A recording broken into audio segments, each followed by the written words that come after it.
And Trump can't even visit dead soldiers' cemetery. He's a disgusting piece of shit. But my president, Biden is my president. I'm so proud. The logistics of getting Biden into Kyiv, where when the president travels, I always understood it to be when he's on a plane, it's Air Force One.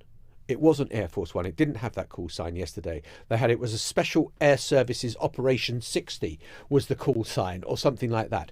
They didn't take any journalists with them. There is always a pool reporters who go on the trips when the president travels. And I know people who were due to be on the flight who weren't able to be on the flight.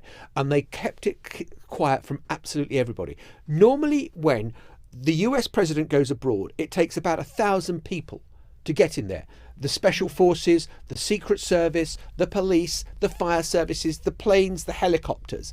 And yet here he was travelling on a train to Poland. I cannot believe what the kittens the Secret Service detail were having about it.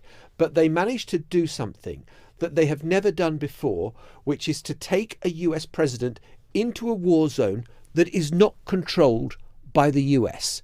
And that was an enormous risk that the American administration took yesterday, which I do think is absolutely fascinating how that all unfolded. It is extraordinary as a moment, and the echoes after, I would say, a couple of decades where America has not wanted to play the world's policeman, has not wanted to seem interventionist, has not wanted to be the one that started or even continued wars. This is a very different kind of image, but it is one, nevertheless, that will resonate when people look and say, is America back? Is America back in the picture?